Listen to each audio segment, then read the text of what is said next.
Welcome to our Rainbow Studio here as part of the Iowa blog. I'm your host, Craig Wynn. When we're in this Rainbow Studio, it's usually because we're going to address Twistianity, and we are going to continue in Volume 1 of Twistianity. We had gone into the ninth chapter of Daniel in our previous program, concluded the program, headed into the 27th statement, which is where it gets very provocative, because halfway through the 26th, there's the introduction of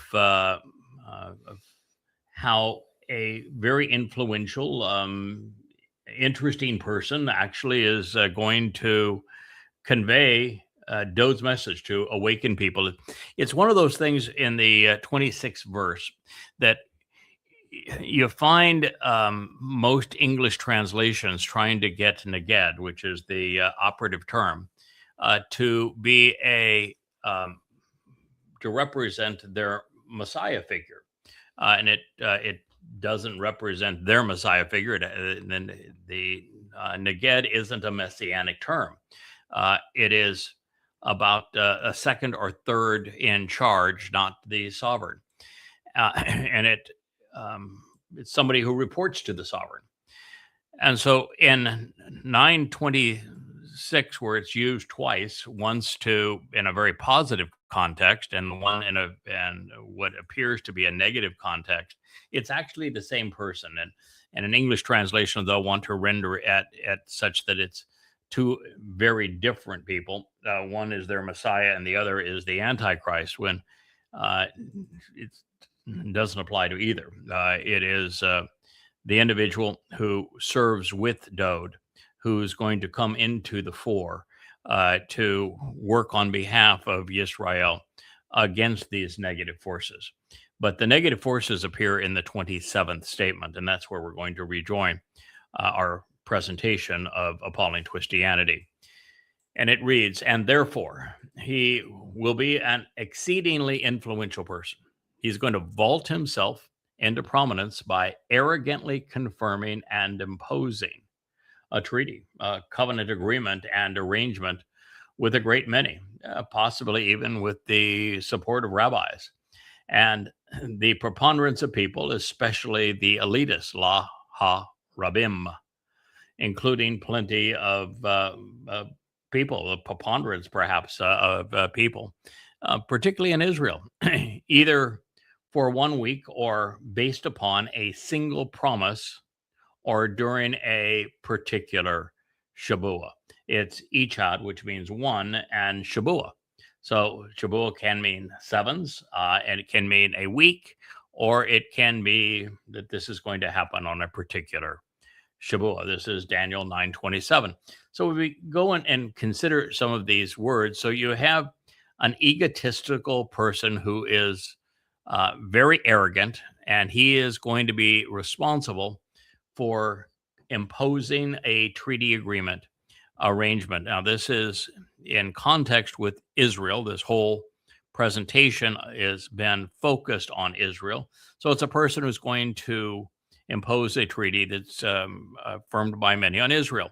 This is the two-state solution that has been touted worldwide.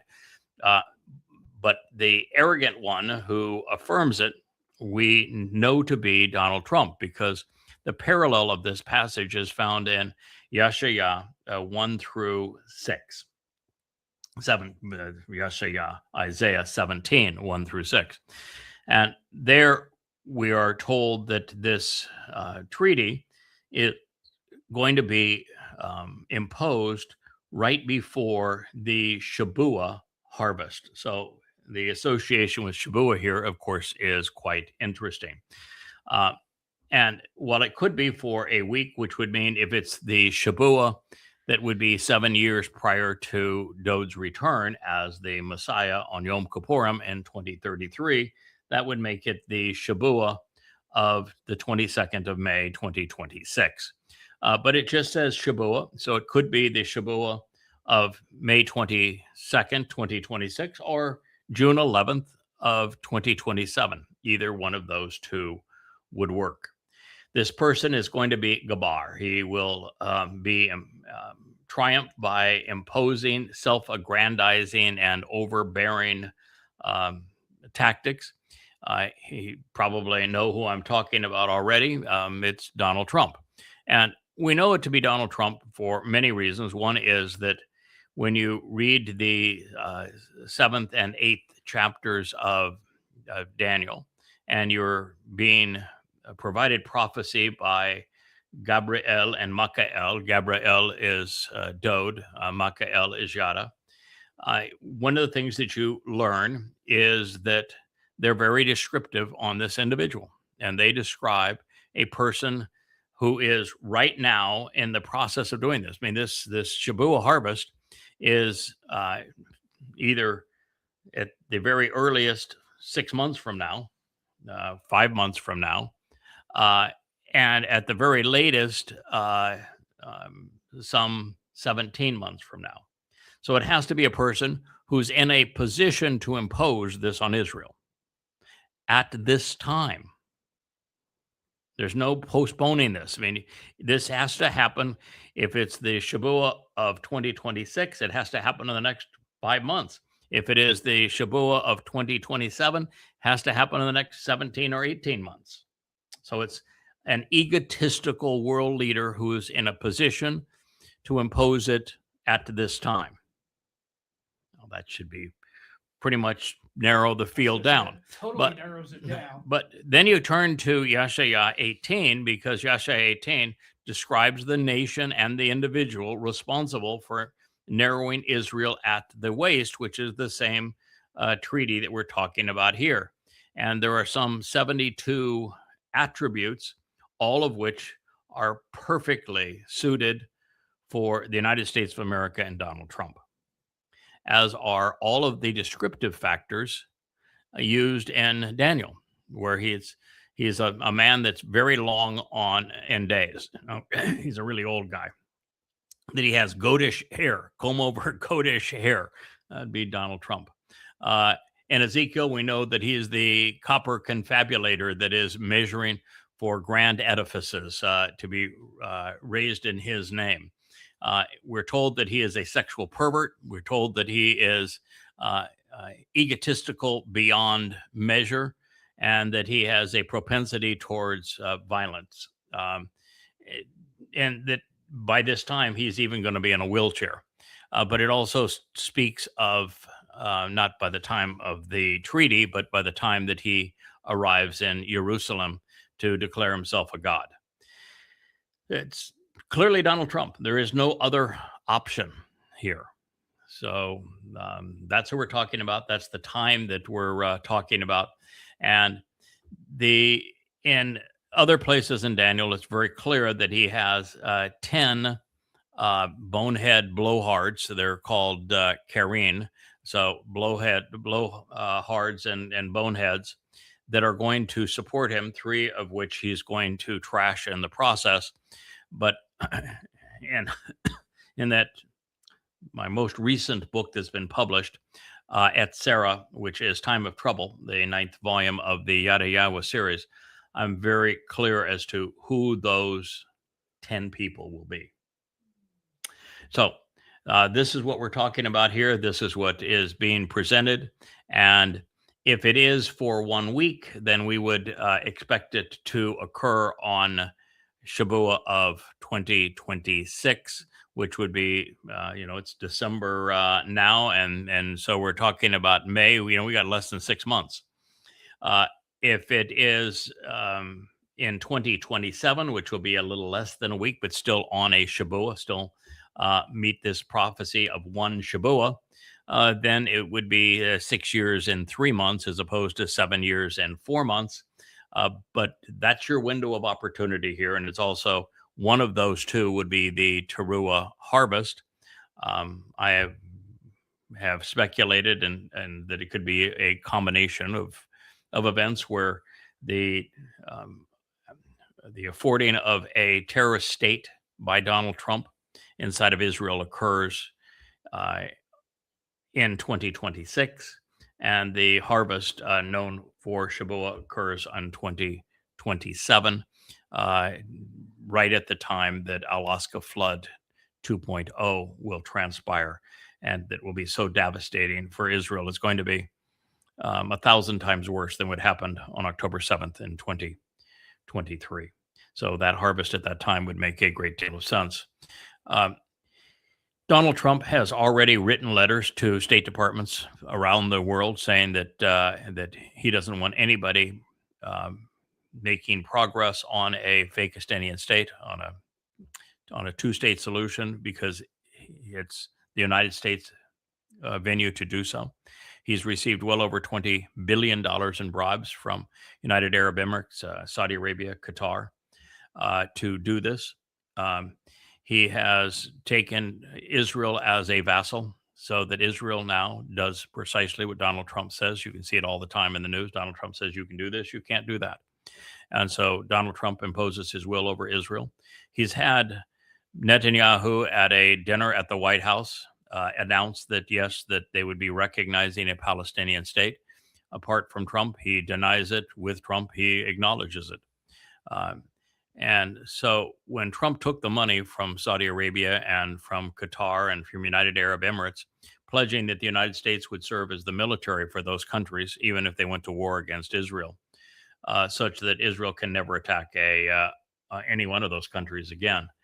The realization is that Trump traded those bribes for a commitment to undermine Israel. So he's given Israel lots of lip service, but in the end, he sold all of those weapons to Israel to destroy Gaza, because he knows what I know, what I've known for a long time, that Israel was played to destroy Gaza. By destroying Gaza, Israel made itself totally dependent on Trump. Trump likes it when people are totally dependent on him. They're easier to betray that way. And so he gave them the weapons to hang themselves, and they did.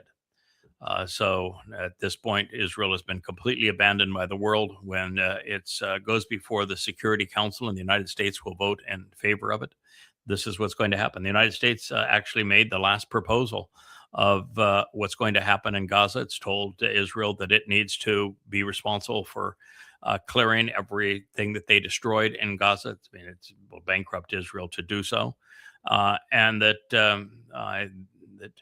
in Gaza, and this will also happen in the Fakistanian state, that countries like Turkey, which is committed to Israel's destruction, Egypt, Indonesia, Qatar, are all going to have armed troops in Gaza and in what we call Palestine, all at the ready to destroy Israel. So this is what's going to happen. It's the initiation of the time of Israel's troubles. The prophets are extremely clear. I've written entire volumes about this. So the implication is that Satan's advocate, Donald Trump, will vault himself into prominence by convincing everyone in Israel. And this is what's amazing about Donald Trump. Well, I have known since November that Donald Trump was the person that Christians would call the Antichrist. He's the great betrayer, is the Torahless one. He's the one that's going to declare that he's God in Israel. That I've known this for certain. I have not been able to convince Israelites of it. Israelis post all the time on X and on Facebook, and none of them have been receptive to this. They adore Donald Trump. They refer to Donald Trump as a reincarnation of King Cyrus. So they are of the belief that Donald Trump has their back, and that Donald Trump is their savior, and Donald Trump is great, and that Donald Trump could be prime minister of Israel. Well, the likelihood is he's going to be. He's finally going to give up on the United States. I don't think there'll be an election in 2028. If there is one, and Trump were to lose, he will retain power. He's not leaving the United States unless forced out some way, and an election won't do it. But that's 2028. It's not until 2030 that Donald Trump relocates to Israel. He locates during Ramadan in Israel. That's Ramadan of 2030. And then he makes his announcement that he is a God, and establishing the rules as a God. And he's not only demon possessed, he's actually possessed by Satan. on the Ides of March in 2030. So this is the timing events, and he's going to be accepted in Israel. They're actually going to believe that when he imposes, for example, the fake Estonian state, that he's got Israel's interest, that he will guarantee their protection. No, he's first of all, the United States couldn't guarantee anything. The United States is in a position where it wants to invade Venezuela. If it does, it will be its Waterloo. They went to war against the Houthis. It was going to be the war to end all wars. No one's ever going to bomb the Houthis like America bombed the Houthis. And the Houthis ran the U.S. Navy out of the region. The United States lost in a war to the Taliban. Yeah, the United States hasn't won a war since the war in the Pacific and World War II. We've lost every other war. We couldn't beat the Viet Cong. So, no, the United States can't guarantee Israel's security, and the United States is actually now pledged to defend Israel's enemies with its military. So it's amazing that Jews are going to believe him, but they will. They love him. It's ridiculous. They do. They love the man who is disastrous to them. I mean, they love their rabbis, and their rabbis have been the worst enemy of Jews for 2,000 years. So it's a lost nation. But anyway, that they are going to believe that he will achieve peace by breaking their nation into pieces and giving them to over to an Islamic State, with Israel retreating essentially to 1967 borders. And by the time the Muslims and the Jews were, the last time they were in this position, the Arabs schemed to destroy Israel, 1948, 1967, and 1973. So we're going right back to that position. If you want to know what the Muslims will do if they have a state that is abandoned by Israel, look at what they did in Gaza. It would take them 25 years to turn Gaza, which was essentially pasture land and groves of trees and that sort of thing, into a den of terrorists. This is where we are. The supposition, however, that is held by progressive Jews and also by the Haredi, the ultra-Orthodox, that it's going to be different this time is, of course, ludicrous. With Israel's now defenseless and vulnerable, peace now will rapidly devolve into a final and horrifying battle for the control of what remains. This is Satan's last-ditch effort to forestall Dod's homecoming on Kippurim by exterminating Jews. With no one to turn to for support, the carnage is going to be considerable. 1 out of every 3 Jews, or 2 out of every 3 Jews actually, are going to die. And if not for Dod's return to defend his people, all would be lost. God's going to actually intervene 10 days before Dod returns, incinerating all of those who come against Israel, just as the world teeters on the brink of annihilation. Now, immediately after his fulfillment of Chag Matzah, Dod turned his sights upon his people's adversary. For him, it will seem as if he went from one day to the next in terms of his earthly battles. Now, after giving Yisrael an extension on life and redeeming his people during Pesach and Matzah, Dod became Yahweh's firstborn on Bikurim, tangibly showing the way home for those poised to be withdrawn during the Shabua harvest, which is upcoming. Then, with Dod's homecoming, once Yahweh defends Yehudim, proclaimed through Teruah, he's going to arrive on Kippurim to bring an end to Israel's adversaries. Yahweh will repair the damage and restore the war-ravaged earth for Dod to reign as king of Sukkah. We're returning to the conditions of Gan Eden, the Garden of Eden. That is the plan as presented by Gabriel, God's most capable and combative man, Dod David, the very individual responsible for fulfilling it and achieving this result.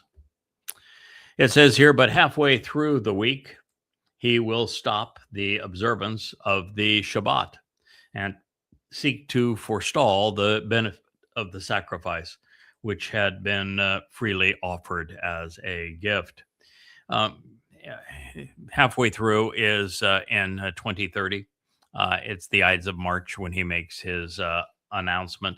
And so this is what is being presented. Uh, although um, there's not going to be a resumption of these sacrifices, so that's would be a misunderstanding of the text. But what he is going to try to forestall is the ultimate sacrifice of the Adama Parah at the end of all of this. By taking my life, he's going to do his best to end the benefit of the sacrifice of the Adama Parah. The most extreme aspect of this vile and abhorrent action of repulsive religious idolatry will devastate, desolate, and incapacitate up to the very end, bringing destruction and annihilation along with the conclusion of the restoring witness. This is, um, again, focusing on what Satan, as he is manifest corporeally through Donald Trump, is going to try to achieve. So he's going to promise peace to Israel, saying that he will and the United States will defend Israel if Israel sacrifices its heart to the Muslims who want to destroy Israel. Of course, it sounds stupid, but Israelis have done a lot of stupid things. I mean, destroying Gaza was really stupid because it turned the entire world against Israel, and it put Israel in a position where it's now got to clean up the mess. It's got to feed the people who want to kill them, and they have to accept armed Muslims to govern Gaza. It's their enemies. Was an exceedingly stupid thing to do. So here we know that Donald Trump is going to welch on his promises. Well, Shocker. yeah, shocker. Rather than provide peace, it's going to be war. Rather than support Israel, he's going to do everything he can to destroy Israel because he's working for Satan. So this is the most extreme aspect of this. Is going to be abhorrent. It's going to be repulsive. It's going to be idolatrous. Trump is going to say that he is God, and it's going to happen on the Ides of March, March 15th, 2030. And it's going to be devastating. It's going to cause Israel to be largely depopulated. Up to the very end, it's going to bring destruction and annihilation. It's going to do this to the world, and then finally he's going to do it to Israel. And in the end, he wants to even stop the sacrifice of the restoring witness, which is Yada as Dode's herald, on the day of the herald, when they have the sacrifice of the Adama Parah that purges the mortal remnant of Israel. It will occur quickly and decisively with determination and decrees profusely poured out upon the deserted, desolated, and destroyed, who are astonished and stupefied, and who will perish because they are too stunned to respond. God is speaking of his people.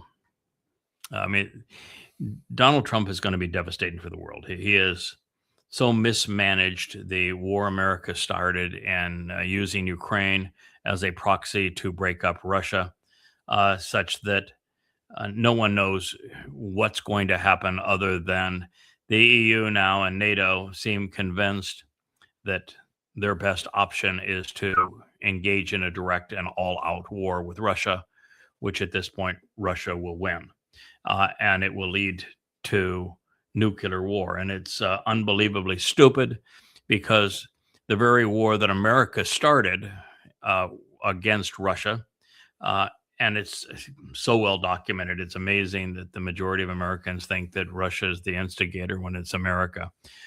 Throughout this entire process, doing this for over 20 years. But the thing that was so stupid about George Bush, who initiated it, and then Lindsey Graham and John McCain, and later Obama, and even Bush, and I mean, not Bush, but Biden, and then we even had the State Department under Obama, and then Biden, and then Trump, all play into this. That the stupidity of it was that no one bothered to think that if they prevailed arming Ukraine and using Ukrainians as cannon fodder. And Ukrainians were easy to bribe, so that wouldn't be difficult. And they were fierce fighters. They were been vicious for a long time, and they are more Nazified than the Nazis were. They are incredibly anti-Semitic and ruthless. So bribing the Ukrainians was not a problem. The problem was the United States couldn't make enough weapons for them to use. The United States generals were fighting the wrong war, and the generals who were running the Ukraine proxy war with U.S. generals, they were inept, and that the calculus was they would bankrupt Russia, but in fact they turned Russia into a military powerhouse. And Russia grossly outproduces the United States and the things that matter to prosecute a war, and are much better at it than NATO and the United States and the US generals. But let's just pretend that it didn't happen that way. Let's pretend that the neocons were right, and that Russia would suffer, and that they would bankrupt Russia, and they would control Russia, and they would steal all of its assets, just like the United States is trying to do with Venezuela now. That was the whole idea. We'd steal all of the assets of Russia. That let's just pretend that would happen. Well, what do you think Russia's going to do if it's on the cusp of being destroyed and overrun by NATO and the United States? They're going to nuke us. They're going to nuke all their enemies. That is correct. They're going to nuke everybody. It's World War III. So there was no way to win. Winning was losing. Losing is losing. Winning is losing.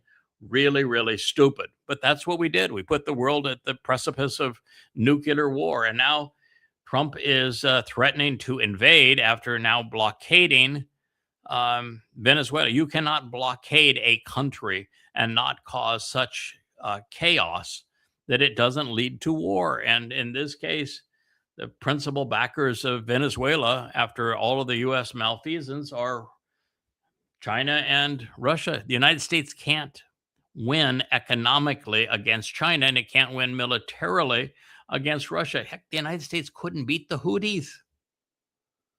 We couldn't beat the Taliban. And this is just going to get really nasty. So Trump has put the U.S. in an incredibly vulnerable position. And after all of that carnage, he's then going to retreat to Israel, the one country where he's popular, for reasons that you just say, oh my God, how do these people ever believe him? And I've been begging them to listen, to stop that. I'm writing personal letters to their most popular blogger saying, don't do this. Let me tell you what your prophet said. He is the great betrayer. Let me prove this to you, and go through all of his statements. And yet he's still popular. And Israel's just going to be desolated. And it says here, they're astonished and they're so stupefied, they're going to die. They're too stunned to respond. That's what happens when you tell Yahweh to shut up and go away. Well, they did that. That didn't work out well for them. And they worked out. Then they erased his name, and then they countervened everything that his beloved son, Dode, the Messiah and King, our Savior, did for them. They countervened it all. Might as well spit in God's face. So on that sour Islamic note, we conclude the 9th chapter of Daniel. It is as bad ever gets. Although now the truth is evident. Dode was speaking to us of his return to fulfill Chag Matzah, and then again on Yom Kippurim. And it is then that at least 10 days before it, on Teruah, that Yahweh will save his people from Christianity, Judaism, and especially from Islam, as well as from Marxists, from conspiratorialists as well, and from militias all around the world that wanted to globalize the Intifada. All those who have come against Jews during the final 7 years of the time of Jacob's troubles, which is likely going to commence on the 22nd of May, 2026, even if the harvest is the following year on June 11th. These are the dates. They're both Shabbats. I think we have to plan as if we have only between now and the 22nd of May of this coming year, and hope that we have a year past that to June 11th of 2027. And I think it's by design that I know when the two-state solution is going to be imposed and the time of trouble begins, but don't want to put saying it's the 22nd of May of 2026 or the 11th of June 2027, because I think that ambiguity actually serves us. We have to plan for one while we make certain we have the stamina and the resources and the devotion to get to the other, and we use one to warn Israel of what's impending. But while that is the design state for this condition, there is absolutely no question of the 23rd and 24th of September of 2033 being the fulfillment of Teruah, the final harvest, and the sacrifice of the Adam of Perah, and that Dode is returning on the 2nd of October of 2033, and that we're returned to the garden on the 7th of October of that same year. We know those dates, and they are certain, and they're not flexible, not one iota. And we should be very glad that we are nearing that time, because it's going to get to be so grim that this positive result after so much hell is going to be exceedingly well welcomed. But what God's view has been is that without this stupefying loss, without this devastation to Israel and worldwide anti-Semitism and attack on Jews that we're witnessing now worldwide, that Jews will continue to be religious. They'll continue to trust in their politics. And while they're religious and while they're political, God can't do anything for them. They have to return to Yahweh, which means they have to recognize that their rabbis have not just failed them, they have misled them. And they need to understand that their politicians like Netanyahu have been incredibly destructive, playing into their demise rather than saving them. And it's only when they come to their senses and recognize what I'm sharing with you and begin to embrace Yahweh's name again and accept what his beloved son Dode has done for them, that there's any hope. So as we discovered when examining the adversary's playbook and Ezekiel is written from Satan's perspective. He is the Lord of Ezekiel. The heavenly scenes in Ezekiel are actually Babylonian and astrological. The feasts that replace Yahweh's are Do Nothing Day, New Moon Day, Feast of the Beast, which is cannibalistic. It's eating the flesh and drinking the blood of Satan's adversaries. So the third temple that's presented there is a gargantuan monstrosity is being laid out by the Copper Khan, who is Donald Trump. And it is so enormous, it paves over all of Jerusalem, not just the Temple Mount. Never going to be built, but nonetheless, it's Satan's wish list. He's practicing on the East Wing.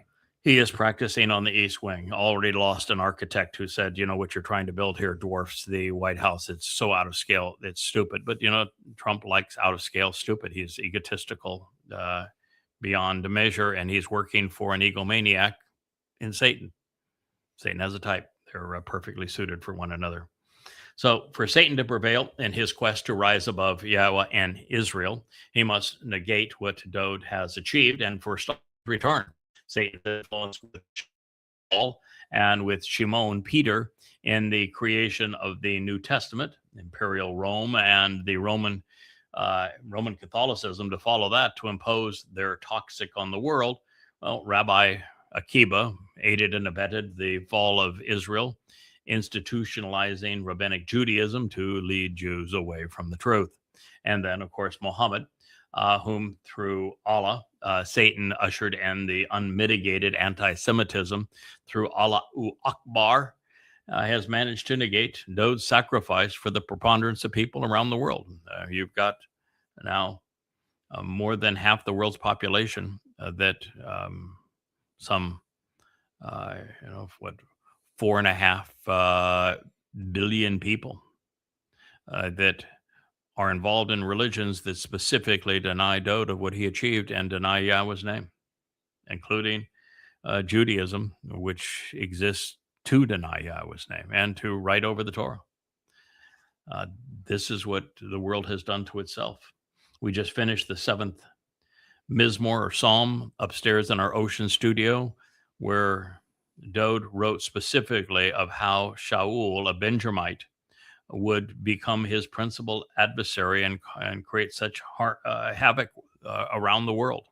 But this is what's happened. And by Paul creating this myth of Jesus Christ by through identity theft, by creating a counterfeit of Dode mixed in with heavy doses of Dionysus, Jews have been so misled and so turned off that they won't even acknowledge that Dode served as the Messiah who was crucified in 33 CE. So this is Satan's attempt to forestall Dode's return. And he either needs to persuade every remaining Jew to choose him over Yahweh, or he needs to kill them, such that there is no one left to reconcile. And you read Ezekiel's 25 ways to kill a Jew. So clearly it is, that's his preference. Satan hates people. That's why the Quran says that all Muslims have either already died killing for him, or they are committed and will die killing for him. It's total genocide. It's the hatred of people. So this is part of what is explained in Daniel 9:27, which is among the reasons that we shared it.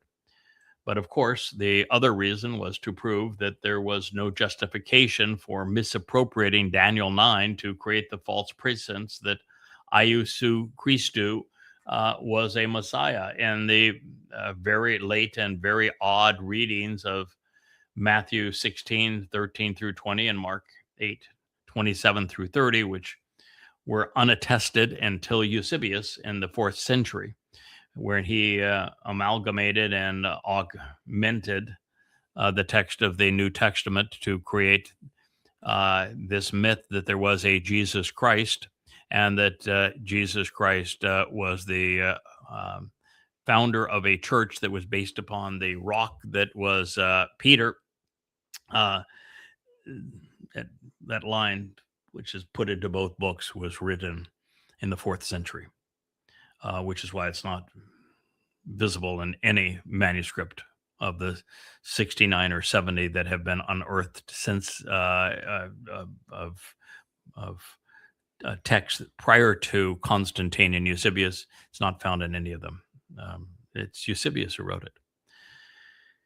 It's the great lie, and it was to capitalize on Daniel 9, which even Paul knew didn't apply, which is why he didn't cite it. Paul would have stolen anything that wasn't nailed down, but he didn't try because he knew that it had nothing to do with his myth. So even stranger, both supplements conclude with an exceedingly bizarre result. You find them in the Codex Vaticanus and the Codex Sinaiticus, both written by Eusebius in the 4th century, and both conclude with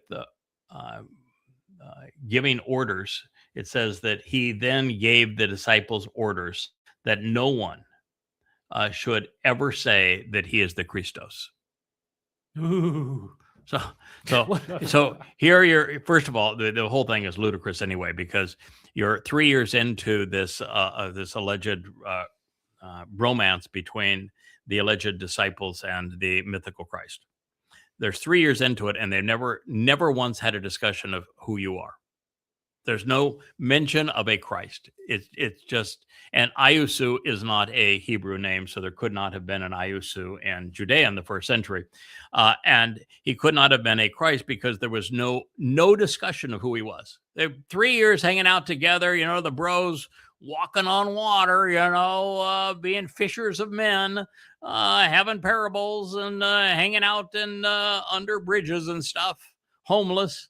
And they never once had a discussion of who they are. And finally, they have this alleged discussion, written, of course, in the 4th century, in front of what are called the gates of hell. Pan, the goat that Satar that plays the flute, the gates of hell. They have this conversation at the gates of hell. And this imaginary Jesus says, "So who do you say I am?" After 3.5 years. And then he says, "Well, the only way you would have known that is my Father in heaven has who, by the way, doesn't have a name. And I don't know how he could have a father in heaven when he's supposed to be the totality of God, according to Paul. So that doesn't make any sense either. And, well, by the way, God can't be a man, so that doesn't make any sense either. But nonetheless, they have this this discussion, and this 3 years into it, which means that the legendary myth of Iusu never bothered to tell him who he was. So then he goes on, and his concluding comment to them right after he makes the statement is, "Don't you dare tell anybody that I'm the Christ. No, don't you say that." And now you have a religion that's called Christianity, and you have people called Christians, and he is all of a sudden magically Mr. Christ. I mean, it's just boggles the mind how ludicrous this whole thing is. And then after he's had that conversation, says, "Don't you dare, under any circumstance, or really bad stuff's going to happen," forbidding them that they should tell anyone that he was the Christ. He then looks back at Peter, who he just said, "Oh man, you're the guy, you're the rock, man. I'm going to build my church." Oh, by the way, there's no word anywhere close to church in the Greek text, not even close. It is it's a transliteration of the daughter of the Helios, and the Germanic religion church is who that is. Circular reasoning and all that sort of thing. So it's a pagan name, church, but the Greek word is ecclesia, and ecclesia doesn't transliterate to church, doesn't translate to church. It means to be called out. Ek, out, and ecclesia, to call. So there is no mention of a church in that discussion or any place else. So you got another problem with that. But then he turns to old Peter, who wasn't, by the way, Peter. He actually would have used, if he spoken, he would have used the Hebrew word kephesh for rock, but it's written in Greek, even though no one spoke Greek as part of that crowd, which is another problem. And Petra is the word for rock as opposed to kephesh in Hebrew. And so he becomes mythically Peter. And then what's the first thing that the mythical Jesus says? "Get behind me, Satan." Get behind me, Satan. So he's calling him demon possessed. Oh, this is really good. And they still rally around. Oh, and this is a religion of 2.5 billion people that are that stupid. Oh, so why did they allegedly do so against Christ's rebuke in his orders not to convey this errant opinion? And isn't calling oneself a Christian in direct violation of Mr. Christ's order? And this aside, isn't it suspicious that the line most responsible for turning Iusu, who became Jesus in the 17th century, 1629, into the Christ and establishing the religion of Christianity and the church, isn't attested in any pre-Constantine 4th century codices of the Christian New Testament, with some 69 of them unearthed, and you can't find it in any of them. It first appears in the very text that Eusebius claims that Constantine asked him to write. And without it, the entire edifice of Christianity crumbles. It's dumb to be a Christian, folks. Now, there is also the realization that the earliest extant texts of the New Testament, after the elimination of the placeholders and those orchestrated by Eusebius, presented Christus, not Christos. It would actually have been a reasonably close Greek allegory to Messiah, not Messiah, but Messiah, which is fairly close to Messiah, but not exactly on the nose, because it's the che, not the hey, at the end, and it's and there is no ain in the middle of it, so it's spelled actually very differently. But there is some 10 different places a mention of a person named Messiah in the Torah and prophets, and so could it be a reasonable facsimile of that? Yes, but it wouldn't get you anywhere. So anyway, we do know that there is no mention of either an Iusu or a Christu in any of the first, second, third, fourth, our early 4th century manuscripts, that it wouldn't be written out until the late 4th century. Otherwise, it was a combination of Chi-Rho, Chi-Rho Chi Sigma, that was actually written out as placeholders. But that isn't to say that there isn't a textual affirmation for Christus, which means useful implement, if you will, because there is and all three depictions of the epithet used to describe the first followers of the way, would be the Ibanim, Acts 11:26 and 26:28, as well as in 1 Peter 4:16. The Codex Sinaiticus, orchestrated by Eusebius in the 4th century, reveals that its Christianos was penned initially, not Christianos. The same is true with the Codex Vaticanicus, also produced by the discretion of Eusebius under Constantine. Somewhere thereafter, in the late 4th centuries, when textual freedom led to wholesale alterations, Christuanios, meaning useful tool and upright servant, was replaced by Christianios, transliterated as Christian today, but literally meaning those who are drugged.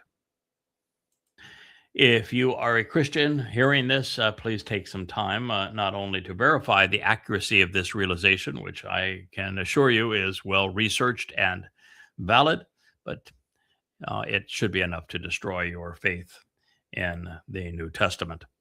But there's more. The Nestle Allen Greek New Testament 27th edition reveals that Christus was scribed in 1 Peter 2:3, not Christos. The references for this include Papyrus 72, which is a very late 3rd or early 4th century copy of the portions of Jude and 1st and 2nd Peter, and the Codex Sinaiticus, the oldest extant witness of Shimon Kephish's Peter's letter. In 1 Peter, which was attested by both manuscripts, the alleged disciple wrote, "As a newborn child, true to our real nature, be genuine." This is logikos, earnestly desiring and lovingly pursue the pure and unadulterated milk in order to grow in respect to salvation, since we have experienced the Lord, well, the Lord is Satan, so that's not good, from Kurios, as the useful implement and upright servant, Christus, not Christos, not Christ. 1 Peter 2:2-3, or Peter 2:2 and 3. With the realization that Christus was written in Codex Sinaiticus and in the placeholder for Chi-Rho Sigma, written in Papyrus 72 in the same place in this passage, we have another affirmation that the placeholder was based upon the Greek Christus and may have thus conveyed the meaning behind a Messiah, which is very different than Messiah. However, the Alexandrian type on Papyrus 72 is very close to Codex Vaticanicus, and thus was likely scribed with the same order and at the same time by Eusebius, making it a product of the duplicitous one. Now, while there may be no merit to any of this, I am nonetheless motivated to share that the related Greek term Christos means kind, good, useful, benevolent, virtuous, and moral, as in the sense of being upright. Words directly related to Christos and Christus speak of integrity in the sense of being trustworthy and reliable, receiving the benefit of payment. But this then is not Messiah. This is not Christ. And Christ is based upon Chryso, which means to be drugged. So, writing about the great time of the Great Fire, the Romans that went through Rome during the time of Nero, circa 64 CE, the accredited Roman historian Tacitus, now the classical world's most authoritative voice regarding this time and place, in Annals 1544.2-8 wrote, "All efforts and prohibitions of the gods did not banish the sinister belief that the fire was the result of an order, it was actually from Nero, but nevertheless, consequently, to get rid of the report, Nero fastened the guilt and inflicted the most exquisite tortures on a class hated for their abominations called Christuanios by the populace. Christus, from which the name had its origin, suffered the extreme penalty during the reign of Tiberius at the hands of one of our procreators, Pontius Pilate. Now, the fact is, at this time, these individuals would have been the Ebonim, which were Jews, and they spoke of Dode being the Messiah. And they would have written, and they did write in Hebrew, and they spoke in Hebrew, and they were hated by the Romans. They were hated by the Greeks. They were even hated by the rabbis. And so that is who they were talking about here. Dode was actually sacrificed as the lamb on Passover in 33 CE. And the Ebonim recognized him as such. They're the ones that Matthew plagiarized to create one of the only two places in Matthew that isn't plagiarized from Mark and Luke, which is the Sermon on the Mount.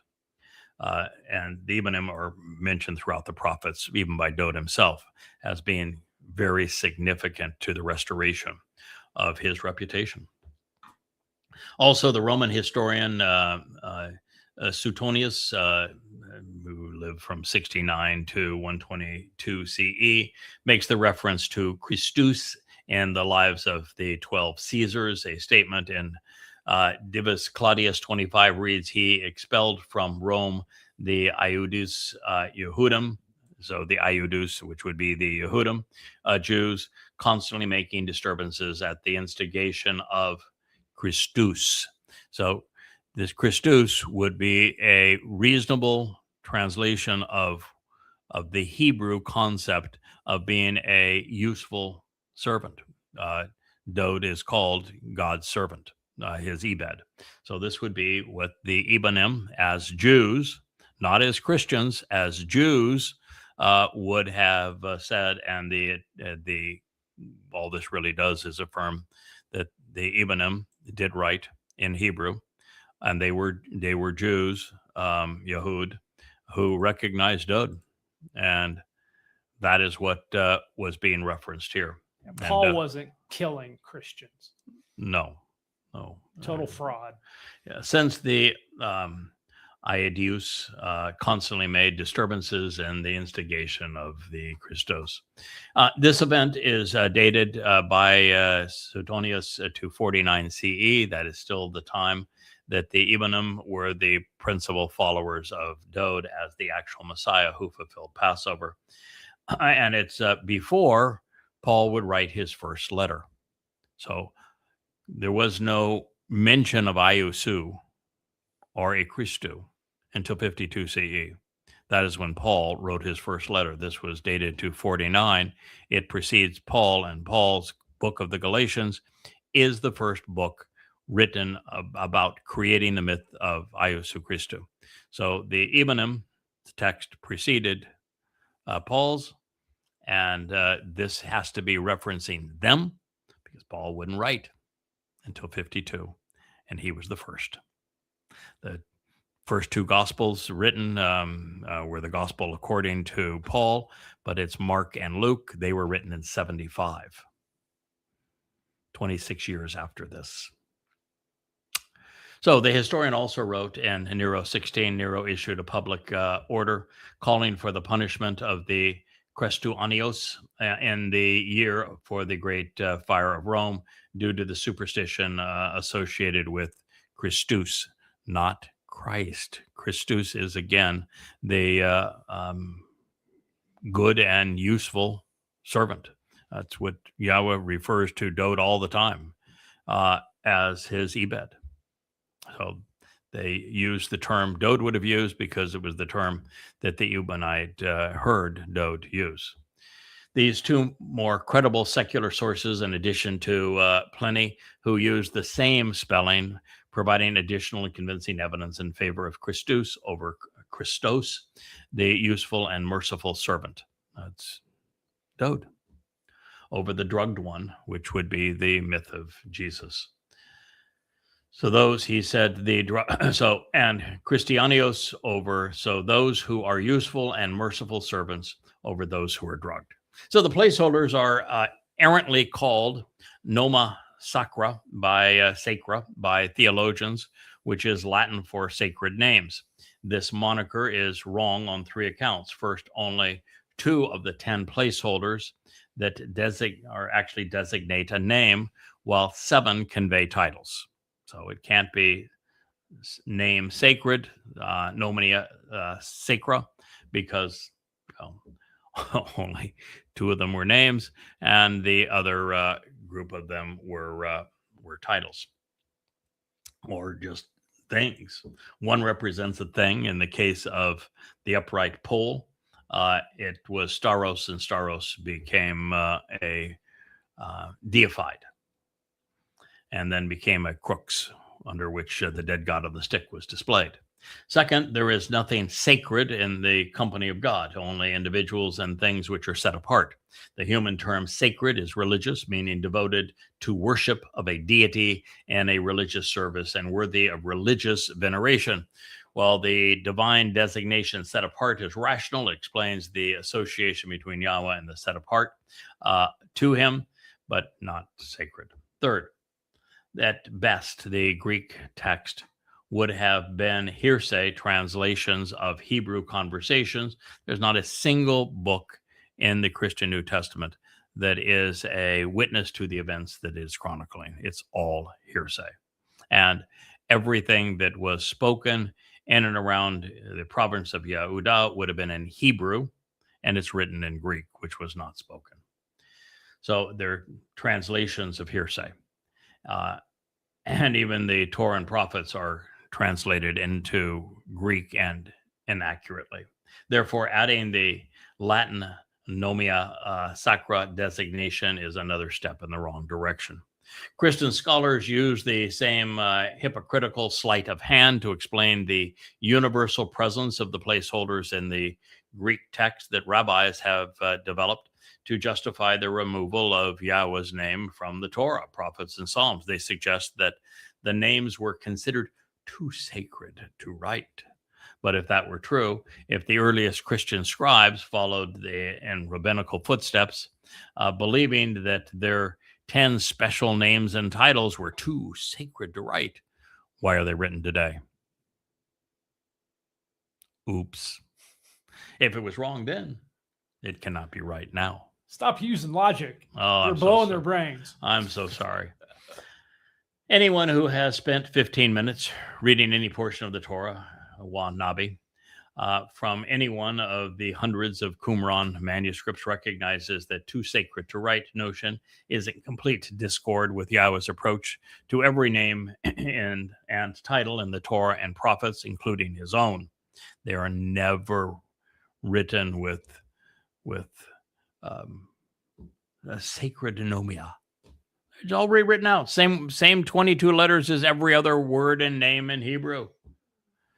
Moreover, God, in the midst of criticizing and rebuking religious clerics, said, their plan is for my people to overlook, to forget, and to cease to properly value my personal and proper name by way of the revelations and communications which they recount to mankind, to their fellow countrymen and associates, just as when in a relationship with the Lord, Baal, Satan, their fathers overlooked, ignored, and forgot my personal and proper name.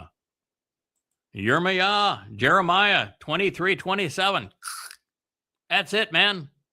You're done. Judaism, toast. Christianity,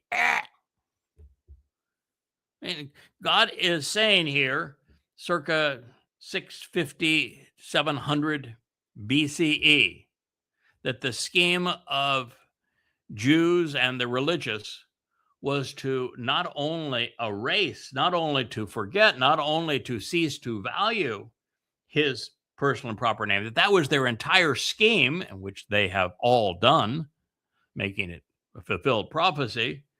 and that was not by accident. This was their plan, and that they would replace Yahweh's name with Baal, the Lord, Satan. I mean, who was it that Elijah opposed? It was the prophets of Baal.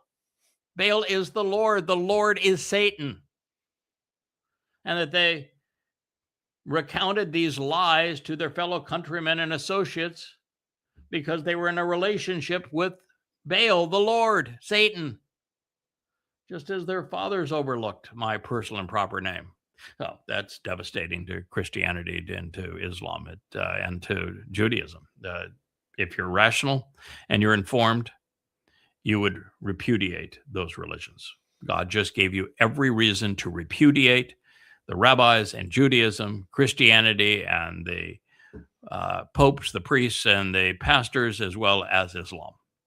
But they're not rational. But they're not and rational. They're ill-informed. That's why we're so disgusted by the religious. You can spoon feed them truth that is devastating to their religious faith, that proves their religious faith is absolutely disingenuous and opposed to God, and they don't give a damn. We know that these clerical copy edits began much earlier because Yahweh is recorded in his Torah warning that the crime of diminishing the use of his name was punishable by death and separation. And Kara called out Leviticus 24, 9 through 16. Rabbis, however, took the opposite approach and said that the use of Yahweh's name was a crime punishable by death. That would be the opposite position, would it not? So the rabbis were here, Yahweh was here, they're absolute opposites. And Jews, almost universally, side with the rabbis over God. There's a word for that. Stupid.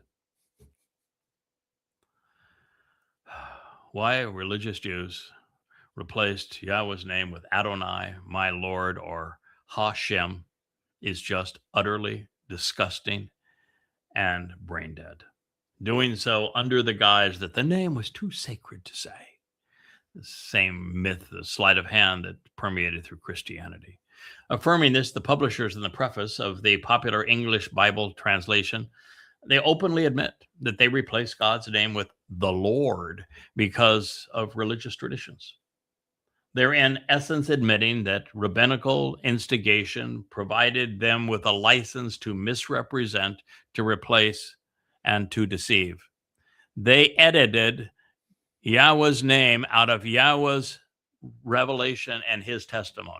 Talk about having, I can't say that's having courage, having chutzpah. That's just incredibly disrespectful. It's appalling. By the way, and it's also unforgivable. Do you suppose that this was the same rabbinical mindset that was shared by the disciples who were allegedly reprimanded and rebuked for associating the Greek title Christos with Iousus, and then told to never convey the association that underpins the religion with anyone? And since this would have been the opposite approach pursued by God, who conveyed the Torah and prophets and Psalms, surely they could not have been speaking for him, right? They're conveying the opposite message. God never says when he talks about his Messiah, Dode, or the Son of God, Dode, or the returning king, Dode, or his chosen one, Dode, or the branch, Dode, or the shepherd, Dode, or our Savior, Dode. Never say Dode's name, or never say any one of his titles. In fact, he actually says the opposite in the 89th Mizmor. He says, if you don't avail yourselves of what he has said and done, I'm going to hold you accountable for it. And he even goes as far as to say that all of these things I've been saying about Dode, that he is the sacrificial lamb, the Zeroah, that he is the Messiah, that he is my son, that I am his father, that he is the Savior, that his throne will be as brilliant as the sun in my presence, that he is Elyon, the very influence of God, and that he is returning with me. If all that doesn't come through, then you can call me a liar. So God's position on this is the opposite of the Jewish and Christian positions. They can't be right, even if God is wrong, because they claim to speak for that God. And because God is right, they are wrong. It's lose-lose. Now, it's curious, of course, that not one in 1,000 pastors, priests, religious teachers, or scholars ever mentions the universal application of the 10 placeholders found on every page of every manuscript written within 3 centuries of the fulfillment of Chag Matzah in year 4000 Yah 33C. Not one. And yet, if any portion of the Greek text was to be considered inspired by God, then these 10 placeholders would have been designed by God. And yet, it's as simple as that. And yet, ignoring them would then be in direct opposition to God's will if he intended them, and proof that he did not inspire the text if they were subject to our interpretation. I'm convinced that there is only one rational reason for Yahweh to write out his name 7,000 times in the Hebrew Torah, prophets, and Psalms. He wants us to know it and to know him by name. Yahweh's name, all of God's titles, convey essential truths in Hebrew, which are lost in translation and are discarded when replaced. The most positive spin that can be placed upon the Nomia Sacra is that the sounds produced by the 22 letters differ somewhat from the sounds presented by the 24 letters in the Greek alphabet. Of particular interest, there is no Y, W, or soft hey, or even SH sound in Greek. The letters which comprise Yahweh's, or if there was a Yosha, but there wasn't a Yosha. So if this had been the original basis for Iusus, and since names don't change from one language to another and always sound the same, there was simply no way to transliterate Yahweh's name precisely using the Greek alphabet. So rather than change his name or misrepresent it, the translators of the Septuagint began the tradition of using placeholders. Then New Testament scribes simply followed suit. Now, I'm not the first to recognize or bring your attention to this predicament, or first to deal with it. As I mentioned a moment ago, every extant 1st, 2nd century BCE and 1st and 2nd century CE copy of the Septuagint, the Greek translation of the Hebrew text of the Torah, prophets, and Psalms, inserts Yahweh's name into the Greek text by using Paleo-Hebrew or Babylonian Hebrew letters. All of them. It was only after scribes were no longer conversant in Hebrew, that because they killed Romans killed every literate Jew at the time because, well, they were just mean that way, that the Greek placeholders were used to convey God's name. A prominent early manuscript scholar offered a different, albeit uninformed, comparison between the Greek placeholders and the presentation of God's name found in the Torah, prophets, and Psalms, of which you should be aware. He claimed that the Hebrew letters Yod, He, Wah, He represented a contraction similar to what is found in the early Greek text. But if that were true, every single word in the Hebrew text would be a contraction.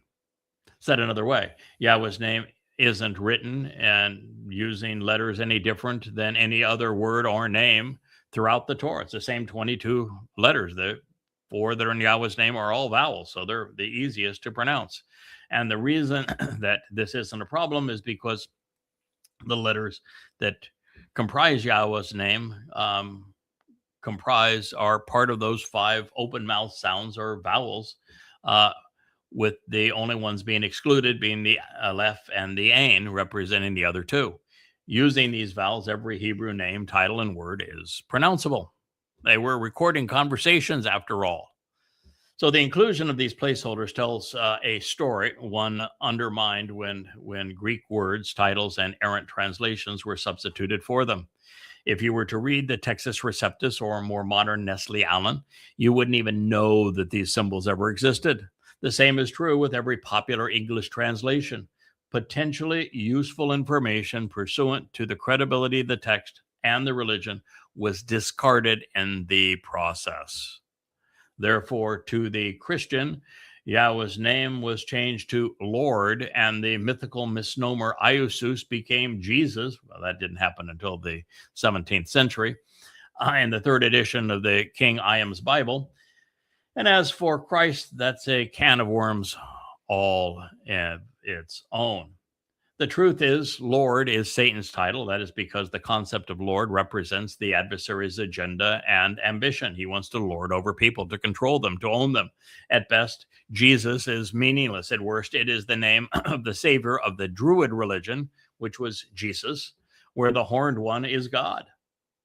Now, recognizing that Constantine's initial share of the empire consisted of Britain, Gaul, and Spain, where the Druid religion flourished, the selection of Jesus could well have been politically expedient, and it was incorporated amongst virtually every pagan holiday and celebrated throughout the region. Worse still, as I have previously mentioned, Christos means drugged in Greek. In fact, it is from the rubbing on of medicinal ointments that the anointed concoction of Christos was originally derived. The RX rho chi symbolism associated with today's drugstores is a legacy of the first two letters in Christos. More you know, the worse it looks. All of this known after dedicating the time to properly critique Shaw's letters, Paul.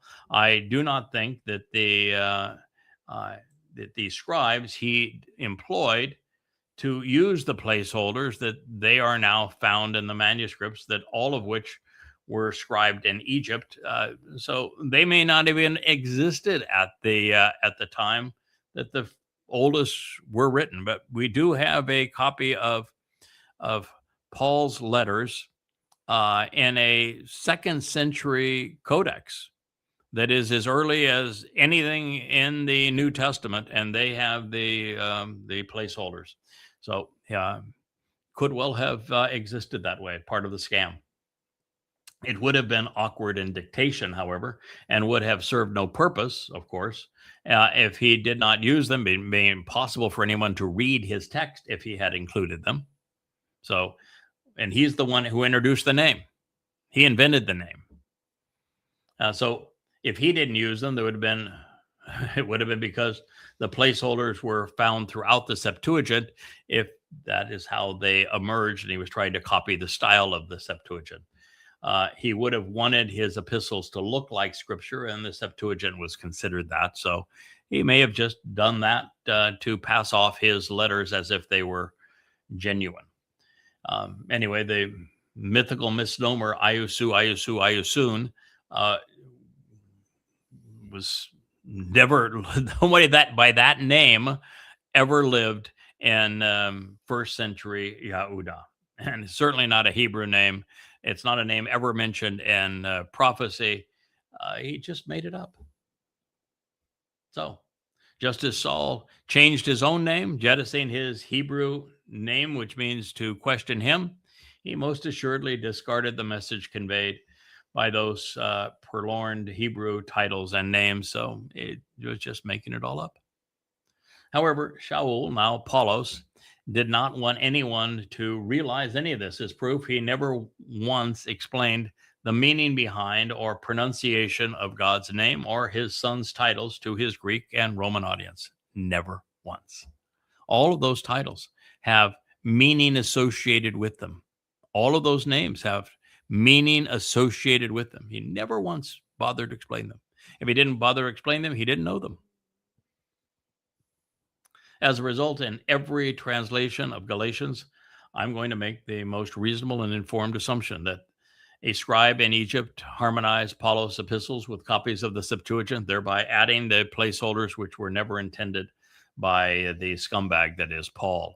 Moreover, as a former rabbi, he would have been duty-bound to avoid all things Yah and Yahweh. As I contemplate their intent, I became convinced that the function of the placeholders evolved to the point that once they had served their function, they were eliminated. Originally, Hebrew letters written within Greek translations of the Torah were designed to properly attest to the fact that every name and title associated with Yahweh and his people were Hebrew, not Greek. But then when Greek proxies were substituted for the Hebrew letters, the nomina sacra, took on a divine connotation within the Greek nomenclature. It was this sense of divinity that gave the early Christian audiences employing the first scribes that they wanted to associate with their iousu, with their Christou, or their kurios and their theos, even their crux.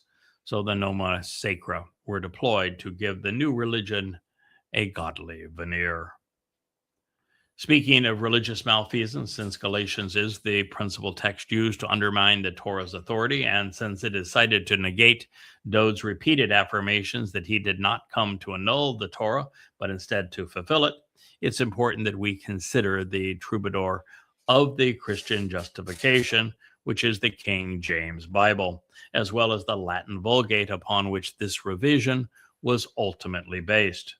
Therefore, recognizing that the Greek text reads, Paulos, an apostle for or delegate, not separating men, not even by means of man, but to convey to the contrary and emphatically on behalf of iousu Christou and God, Father of the one having roused and awakened him for public debate, raising him out of a dead corpse. Here is the King James rendering of Galatians 1:1. Paul, an apostle, not of men, neither by man, but by Jesus Christ, and God the Father, who raised him from the dead. It reflects its source, the Latin Vulgate, which reads, Paulos, apostelos, not from men and not through man, but through Iesum Christum and Deum, the Father who raised him from the dead. And that credulity is important. Here is how the most highly respected text, that of the Nestle-Aland Greek New Testament, 27th edition, with McReynolds English Interlinear, reads, Paul, delegate, not from men, but not through man, but through Jesus Christ and God Father of the one having raised him from the dead. Sadly, the most recent rendition of Paulos's letter simply reiterated all of the same mistakes. Consider the New Living Translation's regurgitation of prior prose. This letter is from Paul, an apostle. I was not appointed by any group of people or any human authority, but by Jesus Christ himself and by God the Father, who raised Jesus Christ from the dead. Now, you got some issues with this, just so that you know. First, he was not Paul, he was Shaul, so he changed his name. There is no reference anywhere in the Torah, prophets, and Psalms to an apostle. So therefore, that is not a divine title that Yahweh, God, would use. He was not appointed by any group of men or people. That is true. Not by any human authority. He claimed it of himself. He could not have been appointed by iousu Christou, Jesus Christ, because iousu Christou never existed. There was no person named iousu in the first century Judea, and Christ would have meant drugged. And in addition to all of that, Paul never once quoted anything from said iousu Christou, not a single word ever. How can you have been appointed on the authority of someone that you never quote? Not once. It is utterly ludicrous.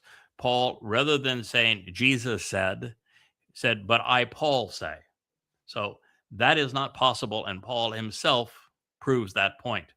And he could not have been appointed by God the Father because, well, first of all, he says that his iousu Christou was the totality of God, as if all God was in a man. So therefore, there could not have been another God someplace.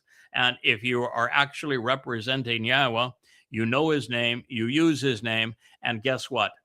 Yahweh would tell you all about that person speaking for him. When someone speaks for him, there are hundreds, if not thousands, of prophecies regarding their role. There isn't one of a Shaul Paul other than to say he is the plague of death, to condemn him. And since there was no Jesus, no one has ever been raised from the dead. That is not the purpose. Your body, when it dies, it is dead and gone. Goodbye. It is only, hello there, Kara. You are exuberant with your pearl leash. Nice to have you up here. That's the Wookiee Matt. Wookiee does the show here. The fact is, your soul, if you're in a relationship with Yahweh through the covenant by way of the Moed Mikre, then your soul continues to live. It is not raised from the dead because your soul does not die. Your body is diddly-eye dead, and it stays diddly-eye dead. It has no value to you whatsoever. So raising a body from the dead is ludicrous and counterproductive, and souls don't die that are associated with God. Therefore, he got all of this wrong. That's a good place for us to stop. Thank you very much for listening. Good day.